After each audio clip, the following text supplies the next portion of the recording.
할렐루야. 오늘도 하나님께서 우리에게 크신 은혜 주실 줄로 믿습니다. 말씀드린 대로 오늘은 스승의 날임과 동시에 교회에서는 스승의 주일로 지금 예배를 드리고 있죠. 그래서 오늘은 스승과 제자의 이 관계를 좀 살펴보면서 은혜를 나누려고 합니다. 이 세상에는 참 많은 스승들이 있고 많은 제자들이 있어요. 특별히 우리가 잘 아는 사람들도 거기엔 있죠. 헬렌 켈러라든지 설리반 선생님이라든지, 그죠? 헬렌 켈러는 제자고 설리반 선생님은 스승이고, 철학자들 중에서도요, 여러분 잘 아시는 악법도 법이다 그러면서 그냥 죽음을 받아들였던 소크라테스라고 하는 철학자와 이데아 세계를 얘기했던 플라톤이라고 하는 이 위대한 철학자가 스승과 제자 사이예요. 화가도 또 밀레와 고흐라고 하는 사람이 스승과 제자 사이입니다. 세상에 보면 세상 인물들 중에도 스승과 제자가 이렇게 아름답고 존경받는 훌륭한 사람들이 있어요. 뿐만 아니라 성경에도 그런 스승과 제자가 있죠. 모세와 여호수아가 스승과 제자입니다. 바울과 디모데가 스승과 제자입니다. 예수님과 12 제자가 스승과 제자입니다. 저는 이런 관계들을 생각해 보면서 문득 생각이 드는 것이 있었는데 이런 거죠. 위대한 스승 밑에서 훌륭한 제자가 나온다는 겁니다. 여러분, 반면에 훌륭한 제자가 있기에 그 스승이 위대한 스승으로 또 부각이 되는 거 아니겠습니까? 이 앤 설리반 선생님을 생각해 볼 때 이 선생님이 헬렌 켈러 여사의 스승만 되었겠습니까? 아닐 거예요. 헬렌 켈러 외에도 다른 고통을 받는 그런 지체 부자유자들에 대한 스승이었을 겁니다. 그런데 이 헬렌 켈러를 만남으로 인해서 이 설리반 선생님이 유명해졌거든요. 위대한 선생님이 되었거든요. 소크라테스를 생각해 봐도 그래요. 소크라테스의 제자들이 한둘이었겠냐고요. 그런데 그 중에 플라톤이라고 하는 유능한 제자가 탁 나오게 되다 보니까 소크라테스가 굉장한 인물로 또한 스승으로 부각이 되는 거죠. 바울의 제자가 디모데만 있었겠냐고요. 바울이 여기 가서 전도하고 저기 가서 전도하고 여기에서도 제자 훈련하고 저기에서도 제자 훈련을 하고 그러면 수많은 제자들이 있었을 텐데 그 중에 특출난 제자 몇 명이 있다 보니까 바울이 그렇게 존경받는 스승이 된 것 아니겠습니까? 훌륭한 제자가 나오니까 위대한 스승으로 부각이 됐다라고 표현을 할 수도 있다는 거예요. 이미 고인이 되었지만 수영로교회 원로 목사님이신 그 고 정필도 목사님께서 제 스승이거든요. 몇 년 전에 이제 스승의 날 행사를 하면서 그 자리에 모인 수영로교회 부교육자들 출신 담임 목사님들, 그분들을 앞에 놓고 하신 말씀이 있어요. 내가 이렇게 은퇴 이후에도 세계 각지를 다니며 말씀 사역을 할 수 있는 이유는 바로 여기 앉아있는 여러분들 때문입니다. 거기 앉아있는 그 여러분들이라고 하는 사람들은 한국 교회에서 이름을 내걸 만한 그런 교회 담임 목사님을 다 하고 있는 분들이고 또 해외에서 유명한 그 능력 있는 그 선교 사역을 감당하는 선교사님들이 그 자리에 다 있었거든. 그러니까 그분들이 목사님을 초청해서 집회를 하고 또 해외에 초청해서 집회를 하고 그러다 보니까 이 목사님이 은퇴 이후에도 너무 바빠가지고 거의 1년에 한 반을 해외에서 지낼 정도로 집회 때문에 그렇게 막 다니시다 보니까 이분이 이런 말을 하는 거예요. 내가 오늘 이 자리에 있는 것은 다 여러분들 때문입니다. 무슨 말이냐? 여러분들과 같은 훌륭한 제자들이 나오니까 스승인 나 정필도 목사가 이렇게 인정받고 대접받고 아직까지도 이렇게 내가 사역을 하면서 하나님의 일을 내가 감당하고 있는 것입니다. 여러분들 때문에 내가 빛나는 것입니다. 그 얘기 하신 거거든요. 그런 걸 생각해 볼 때요. 이 위대한 스승과 훌륭한 제자는 함께 만들어져 가는 거죠. 오늘 본문에 등장하는 엘리야와 엘리사도 마찬가지입니다.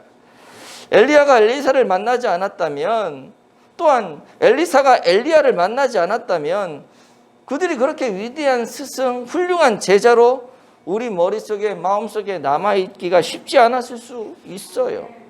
엘리야가 엘리사를 만남으로 위대한 선생이 되었던 것처럼, 그리고 엘리사가 엘리야를 만남으로 아주 훌륭한 능력 있는 그 시대에 쓰임받는 하나님의 종이 되었던 것이죠. 저는 오늘 이 엘리야와 엘리사의 이야기를 통해서 이 시대에 정말 하나님이 기뻐하시는 사람은 어떤 사람인지를 한번 생각해보고, 우리 함께하는 교회 공동체 안에도 이런 아름다운 모습들, 이런 아름다운 관계들이 형성되어지기를 축복합니다. 본문은요, 이 위대한 선지자 엘리야가 하늘로 승천하고 엘리사가 사역을 이어받는 사역 승계의 장면을 보여주고 있는데요, 1절에 보면 이런 말씀을 하고 있죠. 1절 한번 볼까요? 시작. 여호와께서 회오리 바람으로 엘리야를 하늘로 올리고자 하실 때에. 아멘. 자, 여기 엘리야는 이제 하늘로 올라가고 그 후임자 엘리사가 이제 엘리야를 대신하는 그런 때라고 지금 말씀을 하고 있는 거예요. 바로 그런 그 사역의 승계 때에 일어난 그런 사건인데, 엘리야가 엘리사를 자꾸 떼놓으려고 그럽니다. 스승인 엘리야가 어디를 가는데 엘리사가, 제자인 엘리사가 끝까지 쫓아오는 거예요. 떨어지려고 하질 않아요. 2절을 한번 볼까요? 2절. 2절을 한번 볼게요. 시작. 너는 여기 머물라. 여호와께서 나를 베델로 보내시느니라. 아멘. 자꾸 자기를 쫓아오니까 얘기하는 거예요. 스승이 제자에게, 야, 너 여기 좀 머물러. 여기 좀 머물러. 이제 오지 마. 여호와 하나님이 나를 지금 베델로 보내고 계셔. 그러니까 여기까지만 왔으면 됐어. 오지 마. 오지 마. 그렇게 이야기를 한다는 것이죠. 그랬더니 이때 제자인 엘리사가 어떤 반응을 하냐면 바로 이거예요. 한번 넘겨주시죠. 시작. 여호와께서 살아계심과 당신의 영혼이 살아있음을 두고 맹세하노니 내가 당신을 떠나지 아니하겠나이다. 아멘. 여기 지금 빨간 걸로 되어 있는 여호와께서 살아계심과 당신의 영혼이 살아있음을 두고 맹세하노니, 요거는 이제 그 당시에 맹세를 할 때, 다짐을 할 때 썼던 그런 문구라고 보시면 돼요. 그러니까 뭐냐 하면, 지금 하나님이 살아계시고 당신이 지금 내 앞에 살아있는 것이 확실하듯이 나도 그렇게 확실하게 말하는데 나 절대로 당신을 떠날 수가 없어. 지금 그 얘기하는 거예요. 선생님, 나 절대로 선생님을 떠날 수 없습니다. 그래서 길을 또 같이 가게 되거든요. 그런데 이 두 사람이 가는 모습을 보고 이 선지자의 제자들, 그러니까 엘리야 선지자의 제자들이 엘리사에게 와서, 엘리사도 제자잖아요. 그러니까 다른 제자들이에요. 와가지고 하는 얘기가 있어요. 그게 3절인데 3절 한번 보실까요? 자, 시작. 여호와께서 오늘 당신의 선생을 당신의 머리 위로 데려가실 줄을 아시나이까? 아멘. 이게 지금 무슨 말이냐 하면, 성경은 꽤 절제된 언어로 지금 이야기를 하고 있는데, 이게 쉽게 말하면 이런 거예요. 여보시오, 여보시오. 엘리사에게 하는 얘기입니다. 엘리야를 쫓아가는 엘리사에게. 여보시오, 여보시오. 자꾸 엘리야 선지자님을 쫓아가는데 쓸데없는 짓 하지 마시오. 오늘 하나님이 그를 데려갈 건데 자꾸 쫓아다니면, 그렇게 쫓아다니면서 선생님을 귀찮게 하지 마시오. 그런다고 선생님에게 뭐 콩고물이라도 하나 떨어지겠어? 쓸데없는 짓 하지 말고 그냥 곱게 보내드리라니까. 지금 그런 표현이에요. 사실은 이 내용이. 그때 엘리사가 뭐라고 얘기를 하냐면 3절 하반절에 보시면 이렇게 얘기합니다. 시작. 나도 또한 아노니 너희는 잠잠하라. 성경의 표현은요, 잘 되씹어 보면 되게 재밌어요. 지금 점잖게 표현하니까 그런가 보다 하지만은 이 말이요, 요즘 애들 말로 하면 뭐겠어요. 이 말이, 야 임마 나도 알아, 입 닥치고 좀 가만 좀 있어, 이게 한 대 맞으려고, 이런 뜻이거든요. 예. 그리고 또 길을 가요. 그렇게 해놓고서 길을 가는데 이번에 목적지는 여리고예요. 거기서도 엘리야 선생님이 이 엘리야에게 똑같은 말을 해요. 야, 여기 머물러. 아닙니다, 가겠습니다. 그리고 또 역시 그곳에서도 또 쫓아갑니다. 제자들이 또 얘기하죠. 야, 오늘 하나님이 스승님을 데려갈 건데 너 모르냐? 알아, 안다니까. 그리고 또 길을 또 가요. 이제 요단으로 갑니다. 요단에서도 역시 똑같은 일이 반복돼요. 그리고 엘리야가 웃옷을 벗어 던지면서 요단을 딱 치니까, 앞에 요단강이 있잖아요. 거기 건너야 되잖아요. 딱 치니까 치면서 요단을 건너가게 되죠. 그리고 길을 함께 가게 되는데, 요단을 건너서 길을 함께 가는데 하늘에서 불수레가 확 내려오는 겁니다.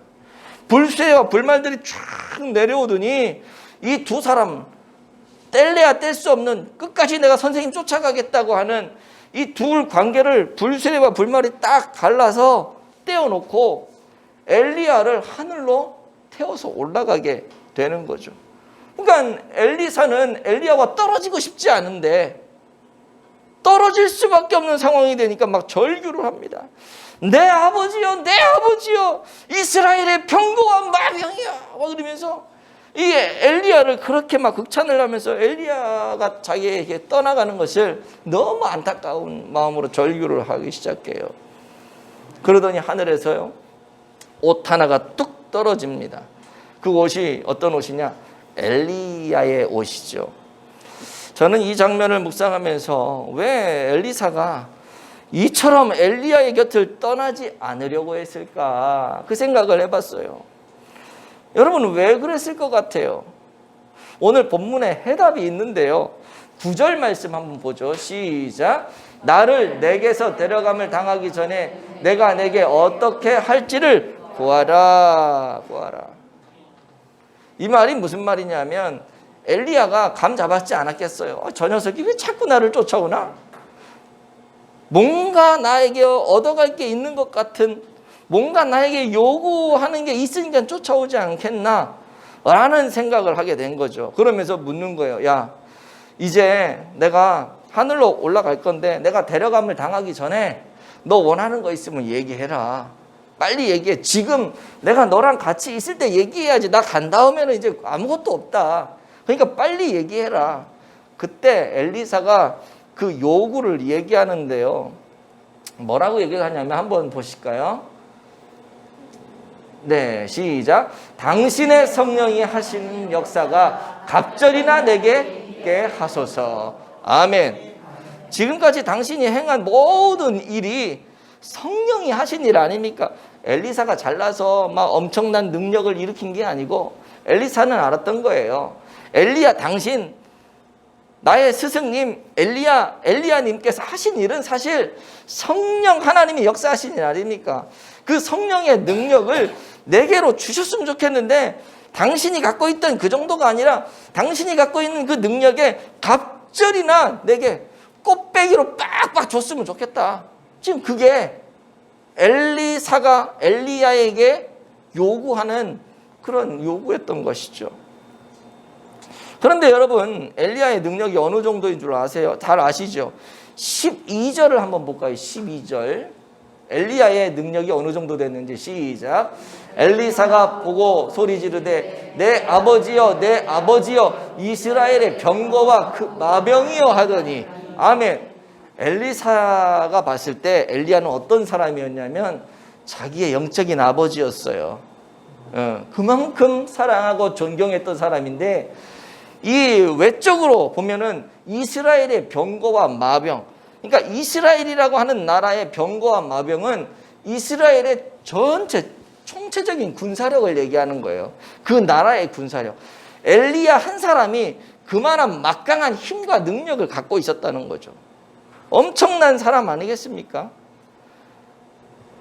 엘리야가 여러분 아시다시피 기도 한번 하면은요 3년 반 동안 내리지 않던 비가 내리고요.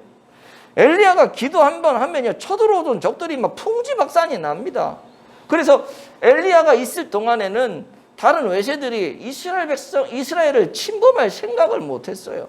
이처럼 엘리야의 능력은 그 나라를 책임질 수 있는 강력한 힘을 갖고 있었던 막강한 그런 사람이었던 거죠.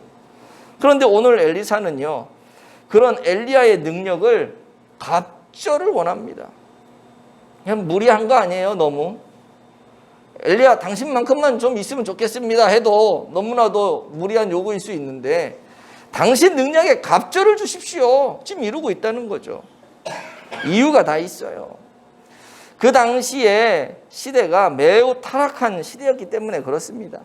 엘리야가 살아있을 때는요, 엘리야 정도의 능력만 있으면 이스라엘의 마병도 될 수 있고 병거가 될 수 있고 한데, 이제는 엘리야가 떠나고 그 다음 시대가 되어지니까 그 다음 세대를 감당해야 되는 엘리사 입장에서는 이제 엘리야 시대보다 더 많이 약해져 있고 엘리야 시대보다 더 영적으로 다운되어져 있고 정말로 핍박하는 사람들이 너무나도 많다 보니까 엘리야 정도의 능력 갖고는 감당이 안 되는 거예요. 그래서 엘리야보다 갑절을 요구했던 것이죠. 내가 살아가고 내가 사역을 해야 될 이 시대는 더 악하고 더 힘들기 때문에 당신이 갖고 있던 그 영역보다 내가 2배는 더 있어야지, 내 영역이 더해져야지, 내가 하나님의 사역을 감당하니까 그거 좀 달라고, 나 그게 내 소원이라고. 그래서 지금까지 여기까지 쫓아온 거 아니냐고. 제가 이 부분을 묵상을 하면서 엘리사의 열정이 참 대단함을 보고 깨닫게 되었어요. 그에게는 영적인 열망, 이 거룩에 대한 욕심이 굉장했습니다. 내 선생님이 승천하기 전에 선생님의 그 영적인 그 비밀이 뭔지를 다 알고 그거를 다 받을 뿐만 아니라 그거에 꽃배기를 얻기를 원했던 사람이죠. 여러분, 어떤 사람이 은혜를 받고요, 어떤 사람이 영적으로 능력을 체험할 수 있을까요? 영적인 일에 대한 열망이 있는 사람입니다. 여기 지금 많은 분들이 앉아 계시지만요, 여기서도 은혜를 요만큼 받는 사람이 있고요, 주먹만큼 받는 사람이 있고요, 이만큼 받는 사람이 있고요. 이만큼은 내가 안 할 줄 알았죠? 주먹에서 그냥 아멘을 했는데, 여러분, 누가 은혜를 받냐면 이 영적인 갈망이 있는 사람이에요. 하나님을 향한 배고픔, 하나님을 향한 굶주림이 있는 사람, 이 사람이 은혜를 받는 거예요. 이런 사람이 성령을 체험하는 겁니다. 성경에 나오는 많은 위대한 사람들은 이런 영적인 갈급함이 다 있었던 사람들이죠. 이런 갈급함이 누구에게 있었느냐? 엘리사에게 있었다는 거예요. 오늘 여러분, 이런 갈급함이 여러분들에게 있습니까? 왜 아멘이 약해요? 이런 갈급함이 있습니까? 이런 열망이 있으십니까? 거룩한 욕심이 있으세요? 그거 있어야 됩니다. 그거 있어야 됩니다. 인생의 모든 문제의 해답은 하나님께 있습니다. 아무리 꼬이고 풀리지 않는 문제도 하나님이 손 한번 딱 대시면은요, 다 해결되어지고 풀려지게 되어 있어요. 그래서 우리는 하나님께 딱 붙어 있어야 되는 것이죠. 하나님 아니면 안 됩니다. 하나님 아니면 나는 내가 아무리 뭘 하든지 안 됩니다. 그러니 하나님, 나 하나님만 딱 붙어 있을 테니까 책임지세요, 하나님. 나 하나님 껌딱지가 될 겁니다. 그런 마음으로 붙어 있어야 돼. 그게 뭐냐? 그게 영성이에요, 영성. 우리에겐 이런 영성에 대한 갈망이 있어야 됩니다. 특별히 교회 안에서 스승된 자들은 이런 모습을 보여야겠죠. 교회 안에서 스승된 자가 누구예요? 제일 먼저는 저겠죠. 목사님이에요. 또 어떤 분들이 있을까요? 우리 교회는 뭐 작은 교회다 보니까 장로님이 안 계시지만 이 장로님, 교회 안에 스승이 될 수 있어요. 또 주일학교 선생님들, 스승이 되죠. 또 누가 있을까요? 같은 뭐 집사님, 권사님, 뭐 평신도 성도님들 중에서도 신앙의 연륜이 오래되어서 믿음 좋은 분들, 이런 분들이 다 교회 안에서 스승이 될 수 있는 분들입니다. 이런 분들이 이런 열정이 있어야 되는 거예요. 혹시 여러분들이 이런 직분을 가지고 있다면 스승된 자로서의 영적인 모습을 보여주시기 바랍니다. 그리고 제자된 자리에 있는 분들은 스승된 분들에게 그런 모습을 좀 전수해달라고, 가르쳐달라고 엘리사처럼 때를 쓰고 열정 있게 그렇게 달라붙어야 되는 거죠. 목사님, 장로님, 권사님, 뭐 성도님, 당신의 영성을 나에게 갑절이나 좀 주세요. 내가 좀 배우고 싶습니다. 그런 게 있어야지. 하나님이 그에게 그런 능력을 주시고 영성을 주시는 거 아니겠어요? 내가 하고 싶지도 않은데 그냥 막 그게 떨어지지 않는단 말이에요. 물론 여러분들 중에는 이런 말 하시는 분도 혹시 있을지 몰라요. 아유, 목사님 말씀은 참 좋으신데 솔직히 얘기해서 우리 교회 배울 만한 영성이 있는 사람이 누가 있습니까? 라고 얘기할 수 있는 사람도 혹시 있는지 모르겠지만요, 그런 마음이 있으신 분들이 있다면 그거 교만한 마음이에요. 그 교만한 마음 내려놓으시기 바랍니다. 스승만한 제자가 없고요, 형만한 아우가 없다 그러지 않습니까? 설령 정말로 여러분들이 스승된 자에게 배울 것이 없다고 생각한다 할지라도 그 스승이라고 하는 그 분에게 이걸 요청해 보세요. 요청해 보세요. 스승이 변하지 않겠습니까? 창피해서라도 변하지 않겠습니까? 제가 예전에 부교육자 시절에 익산에서 학생부를 담당할 때가 있었는데요. 그때 어떤 학생이 저를 찾아와서 이야기를 하는 거예요. 근데 목사님은 왜 신학을 하셨어요? 하면서 계속 이런저런 이야기를 막 묻고 자기 공부하면서 학교 생활 얘기하고 가정 생활 얘기하면서 내가 고민이 있는데 이런 얘기를 저한테 막 늘어놓고 하는데요. 한 1시간 정도를 이렇게 얘기를 했어요. 얘기를 해놓고 제가 이제 시간이 없어서 오늘은 이제 목사님 바쁜데 이제 다음에 또 얘기할까? 그랬더니 목사님 오늘 시간 내주셔서 너무 감사하다 그러면서 얘가 뭐라 하냐면 다음에는 담임 목사님을 만나게 해달라는 거예요. 학생 아이가. 제가 그때 부목사였잖아요. 담임 목사님을 만나게 해달라고. 왜? 담임 목사님은 왜? 그랬더니 이런 분들하고 만나서 얘기하면 자기가 뭔가 흘려받는 게 있다는 거예요. 뭔가 깨닫고 뭔가 감동이 되고 은혜가 되는 게 있다는 거예요. 그래서 신앙의 선배님들과 얘기하는 게 너무 자긴 좋다는 거예요. 고등학교 2학년짜리 학생이 그 당시에. 대단한 아이 아닙니까? 그래서 제가요, 그 아이하고 1시간을 이야기하는 동안 얼마나 긴장을 했는지 몰라요. 왜? 이거 1시간 넘어가면 이제 내 영성이 밑바닥이 다 드러날 것 같은 거죠. 불안한 거예요. 제가 자꾸 물어보면 내 밑바닥이 드러날까 봐 내가 1시간 만에 끝내버렸어요. 근데 얘가 담임 목사님을 만나겠대 이젠. 나로 차지 않았는가. 근데 그 이야기를 제가 듣고 나서 제가 얼마나 회개를 했는지 몰라요. 그 아이와 얘기하기 위해서라도 내가 더 기도하고 내가 더 말씀 연구를 하고 내가 그 아이를 만나기 위해서라도 내가 좀 더 열심히 내 내적인 성장을 위해서 애를 써야겠다. 제가 그런 생각을 했던 거거든요. 무슨 말이냐?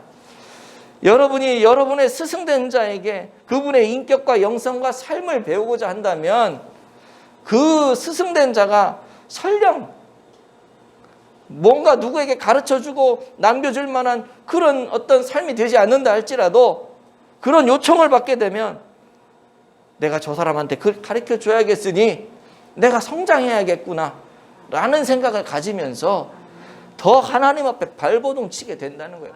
그럼 그 스승이 성장을 해서 정말 좋은 스승이 되면 제자인 우리는 어떻게 돼요?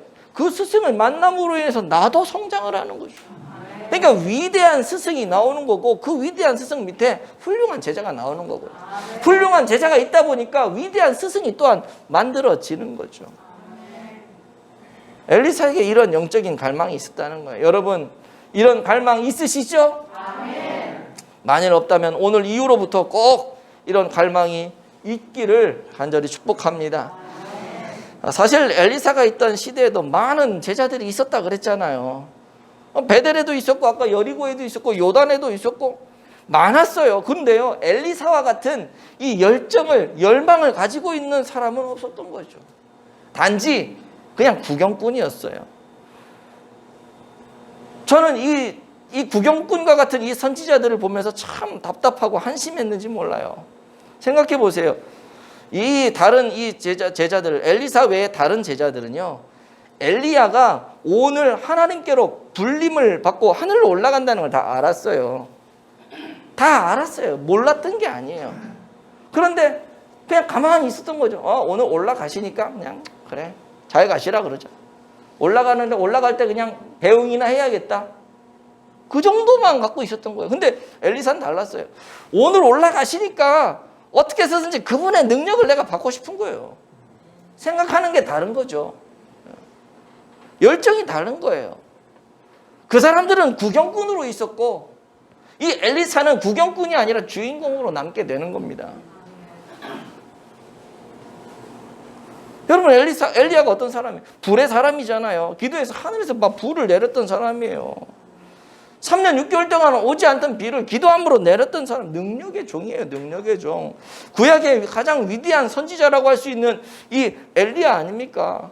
혼자서 바알, 아세라 선지자 850대 1과 싸워가지고 그냥 정면 동파로 이기고 승리한 사람이잖아요.